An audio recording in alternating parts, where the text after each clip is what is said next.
Hi everyone, welcome to my YouTube channel. If you are new here, consider subscribing. That is how you support my small growing channel. And today we are going to make a smoky spicy lamb pasta. This pasta was so good, and let's get right to it.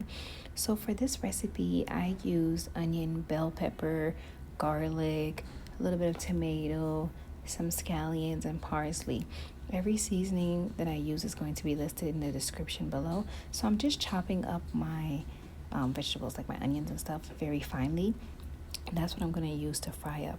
Now, I did use a second portion of the same ingredients. I didn't cut it up so finely. I'm just mixing it up because this is what I'm going to use to bake it. So I'm seasoning this up, and then I'm going to add it into my air fryer to bake it to give it that smoky flavor. Now you can do this in your oven if you wanted, but I use my air fryer simply out of convenience. It was right there. I didn't feel like taking everything out of my oven to do it. So that's just what I did. Season it up really nicely. If you want the extra flavors, you can let the seasoning sit for a couple hours or a day if you have the time. So here I am adding everything into my air fryer, and it just looks so beautiful. I let it did I let it bake or roast for a couple minutes in my air fryer, and then now I'm just going to blend it all up and add it into and start cooking with it. So with this smoke recipe, you can use it for jollof rice, you can use it for gravy. It works really well with jollof rice because it really gives a good smoky flavor. The flavor is different from if you just cut it up and blend it up without smoking it. So there's the difference. So now I'm going to add my oil into the pot, and I'm going to lightly fry up my lamb. It's not like a deep frying. This is just to brown up the lamb a little bit and to give the oil the lamb flavor and the seasonings that was on the lamb. So I let this fry for maybe a couple minutes. I didn't let it fry for too long because it's going to stay in there. So now I added all of my vegetables, my onion, everything that I cut up in the beginning. I'm adding it into it now. Like I said before, all the seasonings is going to be added into the description below. So I'm going to let this saute for maybe about a couple of minutes.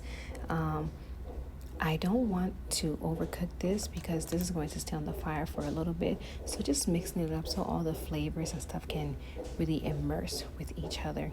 Now, after this has been frying up for a couple of minutes, I am going to add in my blended ingredients, my blended roasted ingredients. So I seasoned this up a little bit, and I just let it fry, and here I am adding up my blended ingredients. It was just so good. Oh my god, once I added this, like the aroma that this produced was just amazing.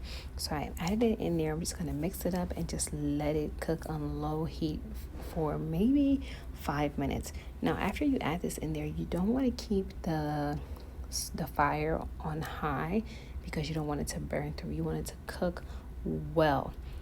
You want this to cook very well. So reduce the fire, put it on medium to low heat, cover it so it can like simmer and produce like you can draw out water from it.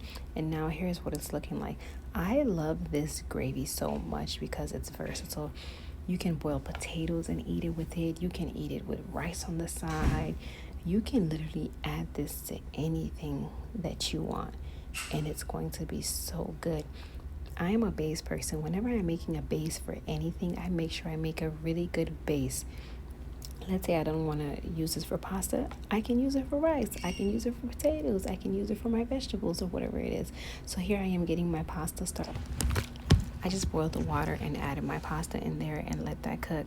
Now, I am not like a pasta expert cooker, so I just kind of eyeball it. Like I cook it until it's al dente, and then I added it into my like gravy mix. So that's just really how I do it. I don't know, maybe a couple of minutes, 5 minutes, 10 minutes maybe. So cook it until it's al dente, and then you add it into your gravy. So here's my gravy after it's really done cooking, right? So now I'm going to add my pasta in there, mix it up, close the lid, and let that flavor from the gravy mix up well with the pasta. This pasta was just really good. Unfortunately, my family couldn't eat it because it was a little on the spicy side, but it was really good. The flavors were not missing. Everything were just together. If you try this, I hope you like it. If you add your own little twist to it, do what you can. And here is the pasta at the end. It was just like, it was amazing. It was really, really good.